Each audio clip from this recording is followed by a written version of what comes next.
देशभरात अफवा पसरल्या की छत्रपती शिवाजी महाराज या जगात नाहीत, पण तेवढ्यात राजगडाच्या पायथ्याशी एक साधू येऊन उभा राहिला, ज्याला पाहून भारतभर आनंदाची गंगा वाहिली.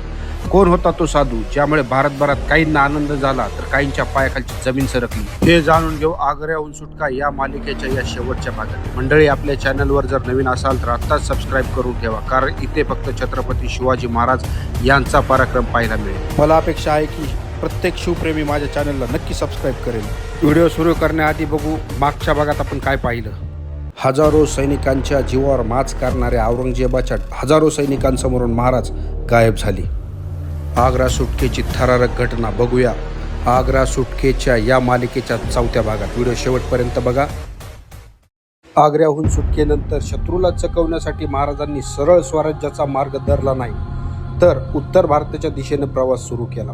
मथुरा, काशी, जगन्नाथपुरी अशा अनेक ठिकाणी वेषांतर करत कधी साधू तर कधी फकीर बनून शत्रूच्या नजरेतून पूर्णपणे गायब झाले. ही फक्त सुटका नव्हती, तर ही होती एक रणनीती.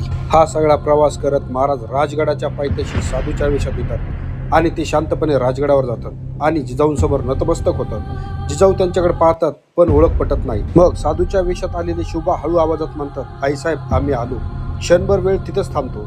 जिजाऊंना जाणवतं हा आवाज आणि या आवाजातले प्रेम.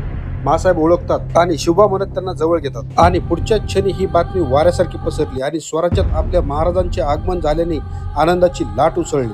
चौकडे एकच जल्लोष, उत्साह उसळला. संपूर्ण स्वराज्यात आनंद साजरा करू लागले आणि सर्व रयत आनंदाच्या या पावसात न्हाऊन गेले. महाराज परत आल्याचा आनंद सुरूच होता आणि काही दिवसांनी शंभूराजेही सुखरूप स्वराज्यात परतले. हा फक्त परतावा नव्हता, हा होता औरंगजेबाच्या अभिमानावरचा सर्वात मोठा गाव. महाराज आणि शंभूराजे स्वराज्यात परतले. ही खबर औरंगजेबाच्या दरबारात पोहोचली आणि औरंगजेबाच्या पायाखालची जमीन हादरली.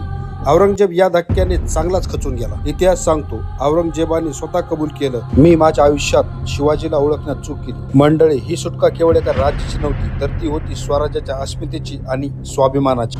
आणि मंडळी, इथेच संपतो आजचा भाग.